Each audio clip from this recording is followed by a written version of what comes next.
یہ کہانی ہے سارس اور لومڑی کی۔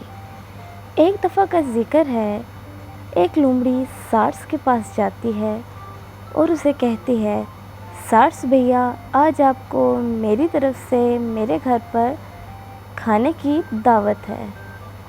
سارس بہت خوش ہوا اور کہنے لگا، لومڑی بہن، میں ضرور آؤں گا، آپ فکر مت کریں۔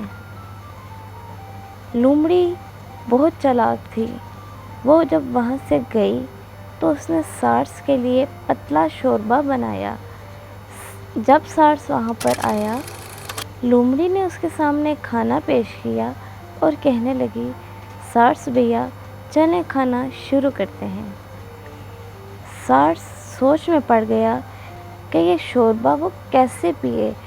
شوربہ تو بہت پتلا ہے اور اس کی لمبی چونچ ہونے کی وجہ سے وہ شوربہ نہیں پی سکا اور اس کو بھوکے ہی واپس گھر جانا پڑا۔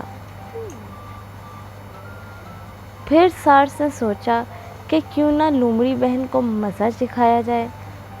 سارس نے لومڑی بہن سے کہا، لومڑی بہن، آج آپ کو میرے گھر پر کھانے کی دعوت ہے، ضرور آئیے گا۔ لومڑی بہت خوش ہوئی اور کہنے لگی، سارس بھیا، میں ضرور آؤں گی۔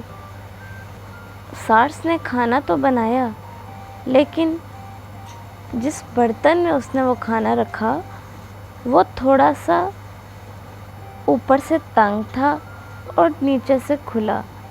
لومڑی کا منہ اس مٹکے میں نہ گھس سکا اور اس کو اپنے کیے کی بہت شرمندگی ہوئی اور اس نے سوچا کہ آئندہ وہ کسی کے ساتھ ایسا برا سلوک نہیں کرے گی، کیونکہ کہا جاتا ہے، جیسا کرو گے ویسا بھرو گے۔ لومڑی اسی طرح بھوکی اپنے گھر چلی گئی۔ اگر آپ کو ہماری یہ ویڈیو پسند آئی ہو تو ویڈیو کو لائک کریں، چینل کو سبسکرائب کریں اور اپنے فرینڈز اور فیملی کے ساتھ شیئر کریں۔ God bless you.